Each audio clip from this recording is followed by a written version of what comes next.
मैं डॉक्टर प्रियंका एक बार फिर से आज आप सबके सामने। बच्चों, जैसे कि हमने मैक्रो इकोनॉमिक्स का टॉपिक शुरू किया हुआ था और उसमें हमने सबसे important chapter theory of income, employment and output शुरू किया था। उसी के टॉपिक को आज हम कंटिन्यू करेंगे। कंजम्पशन फंक्शन हम सबने शुरू किया। कंजम्पशन फंक्शन के डायग्राम के बारे में पढ़ा, उसके डिटर्मिनेंट्स के बारे में पढ़ा, उसकी इक्वेशन पढ़ी। आज हम कंजम्पशन फंक्शन के दो पार्ट्स पढ़ेंगे जो एग्जाम के पॉइंट ऑफ व्यू से बहुत इंपॉर्टेंट है, साथ ही साथ हर उस स्टूडेंट के लिए इंपॉर्टेंट है जो मैक्रो इकोनॉमिक्स पढ़ रहा है, 12th क्लास के बच्चों के लिए, ग्रेजुएशन सेकेंड ईयर के बच्चों के लिए, प्लस एसएससी सीजीएल के बच्चों के लिए, यूजीसी नेट के स्टूडेंट्स के लिए, डीएसएसबी पीजीटी इकोनॉमिक्स के लिए, हर उस स्टूडेंट के लिए जो इन सब एंट्रेंस की तैयारी कर रहे हैं उन सब के लिए ये सब बहुत इंपॉर्टेंट है। तो आप इसको बहुत ध्यान से पढ़ें। मैं बहुत छोटी छोटी चीज़ों को आपको बहुत बारीकी से बता रही हूँ, तो आपको ये कॉन्सेप्ट समझने में कभी कोई प्रॉब्लम नहीं आएगी।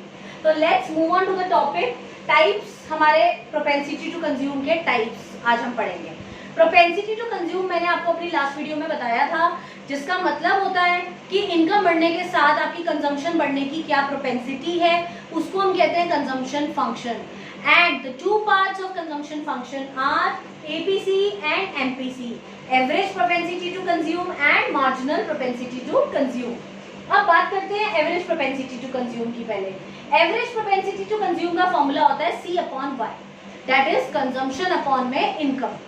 APC simply C upon Y, जितना आपका कंजम्पशन है अपॉन जितना आपका इनकम है। इससे आपको ये पता चल जाएगा कि आपका एवरेज कितना कंजम्पशन है टोटल इनकम में से।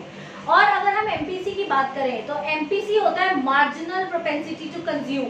दैट मीन्स आपके हर एक एडिशनल इनकम के बढ़ने से, हर एक पॉइंट पे बढ़ने से आपकी कंजम्पशन में क्या चेंज आता है। Suppose earlier I use to earn 1000 rupees and now I use to earn 2000 rupees. तो मेरे 1000 रुपीज इनकम बढ़ने की वजह से मेरी कंजम्पशन में पहले मैं 200 रुपए खर्च करती थी, अब मैं 600 रुपए खर्च कर रही हूँ, तो 400 रुपए की बढ़ोतरी हुई। इनकम बढ़ी 1000 रुपए से, बट कंजम्पशन कितने से बढ़ी, 400 रुपए से। तो इस वजह से इस दोनों प्रोपोर्शन को 400 अपॉन में 1000 इज इक्वल टू एमपीसी। अब इस तरीके से बोल के मैं आपको एक न्यूमेरिकल से इसको क्लियर आउट करने की कोशिश करती हूँ। यहाँ पर मैंने सिंपल सा एक न्यूमेरिकल लिया है जिससे आपको समझना आसान हो जाएगा एपीसी और एमपीसी। इनकम मैंने यहाँ पर ली है 0, 100, 200, 300 एंड 400। और ऑन द सेम हैंड मैंने कंजम्पशन यहाँ पर लिया है 40, 120, 200, 280 एंड 360। अब आप कहेंगे मैम 0 इनकम पे 40 कंजम्पशन कैसे हो रही है।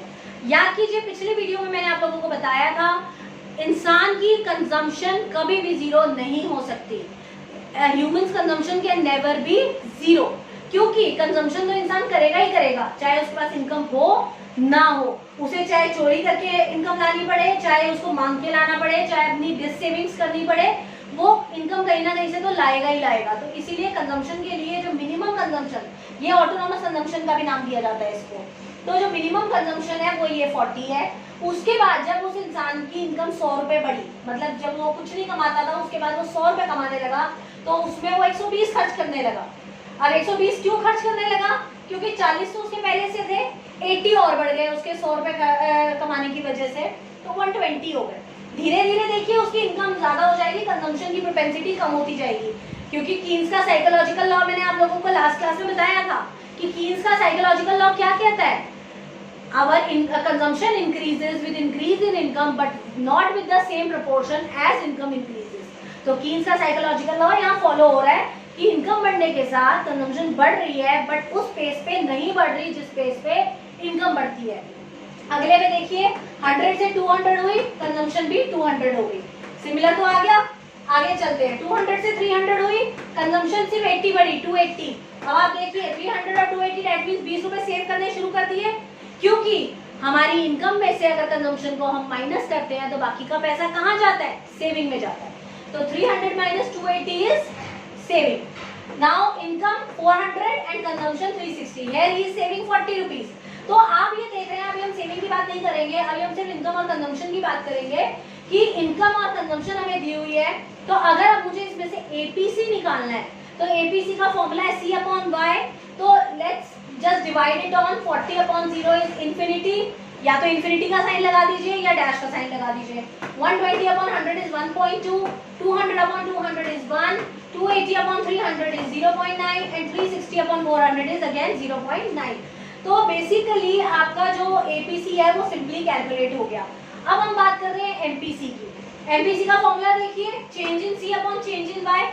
यहाँ पर क्या करना है आपको, यहाँ पर आपको दो कॉन्सेक्यूटिव कंजम्पशन को का डिफरेंस लेना है और दो कॉन्सेक्यूटिव इनकम का डिफरेंस लेना है और दोनों को आपस में डिवाइड करना है। देखिए इन दोनों का डिफरेंस कितना है 80, इन दोनों का डिफरेंस कितना है 100, तो 80 अपॉन 100।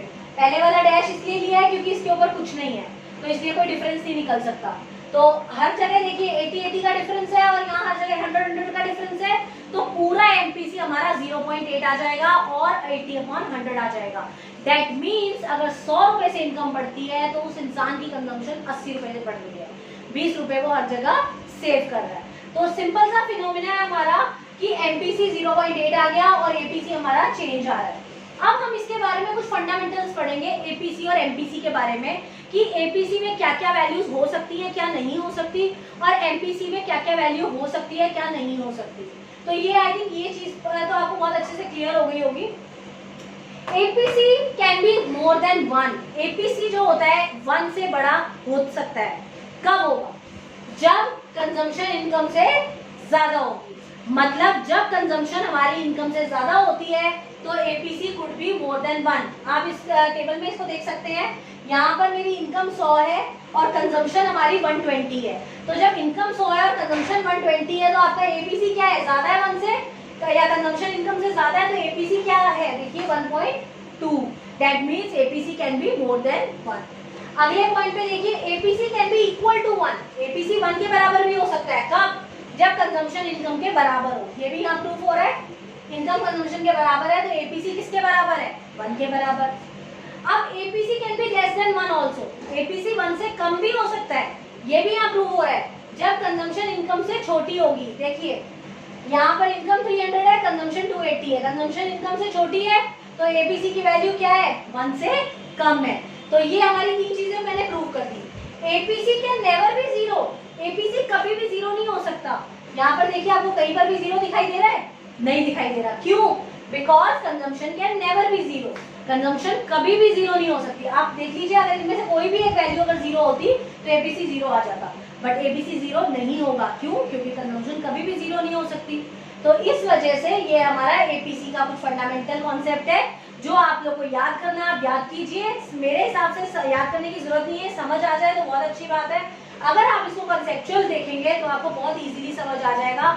इकोनॉमिक्स में रट्टा मारने जैसा कुछ भी नहीं होता। मैंने बहुत सारे बच्चे ऐसे देखे हैं जो इकोनॉमिक्स को सिर्फ रट्टा मारते हैं, जिन्होंने रट रट के उसको एक बोरिंग सब्जेक्ट बना दिया है। आप प्लीज इसके कॉन्सेप्ट्स को पढ़िए अच्छे से, और जब आप कॉन्सेप्ट्स को डिटेल में पढ़ेंगे, हर चीज के पीछे एक रीजन होता है, रीजन को जानेंगे तो आपको कोई भी चीज बोरिंग कभी भी नहीं लगेगी। Now going on to MPC, ऐसे ही कुछ फंडामेंटल एमपीसी के भी हैं। एमपीसी की वैल्यू हमेशा 0 और 1 के बीच में लाया करती है। एमपीसी की वैल्यू 0 और 1 के बीच में लाया करेगी हमेशा। देखिए यहाँ पर आपको कहीं पर भी 0 से कम या 1 से ज्यादा वैल्यू दिखाई दे रही है, नहीं। उसके लिए वो उसके पीछे एक रीजन है, क्योंकि कंजम्पशन आपकी कुछ ना कुछ हमेशा होती है। When whole income is consumed, MPC is equal to 1। Last MPC क्या हो सकता है, 1। एमपीसी की हाईएस्ट वैल्यू क्या हो सकती है, 1। वो भी कब, जब पूरे की पूरी इनकम आप कंज्यूम कर देते हैं। अगर आप 400 कमा के पूरे 400 उड़ा देंगे तो आपकी एमपीसी की वैल्यू 1 के बराबर आ जाएगी। तो बेसिकली हमारा कहने का मोटिव यही था कि एपीसी की वैल्यू 1 से ऊपर भी हो सकती है, बराबर भी हो सकती है और कम भी हो सकती है, मगर एमपीसी की हाईएस्ट वैल्यू है वो 1 और लोएस्ट वैल्यू 0। तो जिसको हम ऐसे लिख सकते हैं 0 एमपीसी एंड 1। तो हाईएस्ट वैल्यू जो है एमपीसी की 1 होगी और लोएस्ट वैल्यू जो होगी वो 0 होगी। तो बेसिकली जो आपका एमपीसी है वो 0 और 1 के बीच में हमेशा लाया करेगा। तो यहीं पर मैं अपने टॉपिक को खत्म करती हूँ, आज के टॉपिक को, और ये चीज़ आप इसको पढ़ें और इसके आगे हम सेविंग फंक्शन और इन्वेस्टमेंट फंक्शन को कवर अप करेंगे अपनी अगली वीडियो में। तब तक के लिए आप मेरे चैनल को यूं ही सब्सक्राइब करते रहें और वीडियोस को यूं ही लाइक करते रहें। Thank you.